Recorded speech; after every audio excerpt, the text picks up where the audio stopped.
ప్రభునందు ప్రియమైన శ్రోతలకు వందనములు.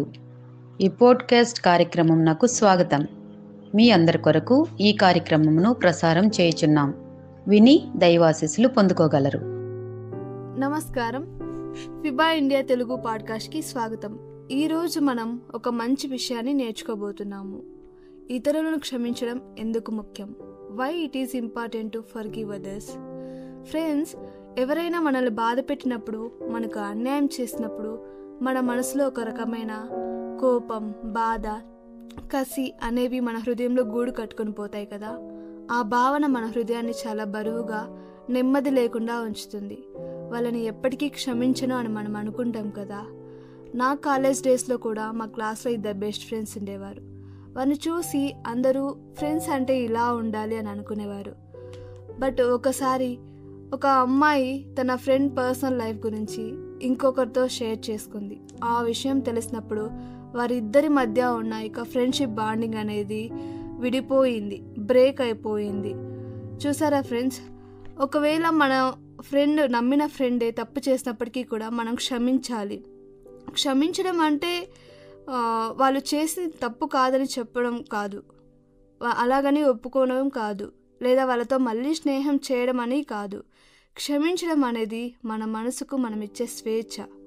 పరిశుద్ధ గ్రంథంలో యేసు ఇలా అంటున్నారు, మత్తయి 6:14, మనుషుల అపరాధంను మీరు క్షమించిన యెడల మీ పరలోకపు తండ్రియు మీ అపరాధంను క్షమించును.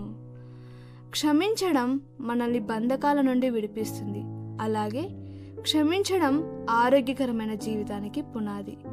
డాక్టర్స్ కూడా చెప్తారు కదా, కోపం, ద్వేషం లాంటి నెగటివ్ ఆలోచనలను తీసివేయండి, అప్పుడే మీరు ఆరోగ్యకరంగా ఉంటారు, శారీరకంగా, మానసికంగా చాలా మంచి ప్రభావం ఉంటుందని చెప్తారు. అలాంటప్పుడు గుండె జబ్బులు రావు, బీపీ, షుగర్ ఇలాంటి ప్రాబ్లమ్స్ ఏవి రావని చెప్తారు కదా. క్షమించడం అనేది మన మానసిక ఒత్తిడిని తగ్గిస్తుంది, మన హృదయానికి నెమ్మది, ప్రశాంతతను ఇస్తుంది. దానివల్ల మనం మరింత ఆరోగ్యంగా, ఆనందంగా జీవించవచ్చు. కొలస్సీయులు 3:13, ఎవడైనను తనకు హాని చేసనని ఒకడును కొనిన ఎడల ఒకని ఒకడు సహించుచు క్షమించుడి, ప్రభువు మిమ్మును క్షమించులాగున మీరును క్షమించుడి. సో డియర్ ఫ్రెండ్, క్షమించడం అనేది బలహీనత కాదు, అది ఒక గొప్ప బలం. అది మన హృదయాన్ని శుభ్రం చేసుకునే ఒక మార్గం. ఈరోజు మీకు ఎవరైనా ద్రోహం చేసింటే, అన్యాయం చేసి ఉంటే వాళ్ళని క్షమించడానికి ప్రార్థన చేయండి. మీ మనసులో ఉన్న భారాన్ని దేవునికి అప్పగించండి. అప్పుడు మీకు లభించే శాంతి, సమాధానం, స్వేచ్ఛను అనుభవించండి. ఈ వాక్యం ద్వారా క్షమించడం ఎంత ముఖ్యమో మీరు నేర్చుకుని ఉన్నారని నేను ఆశిస్తున్నాను.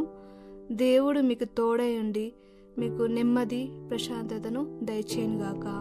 ఆమేన్. ఈ కార్యక్రమమును గూర్చి మీ సలహాలు మరియు మీ ప్రార్థనా అవసరతల కొరకు మమ్మను సంప్రదించవలసిన మా ఫోన్ నంబర్ 944585085039 మరియు ఈమెయిల్ ఐడి info@fibaonline.org. మా ఫోన్ నంబర్ మరి ఒకసారి 9480585039. Email ID info@fibaonline.org.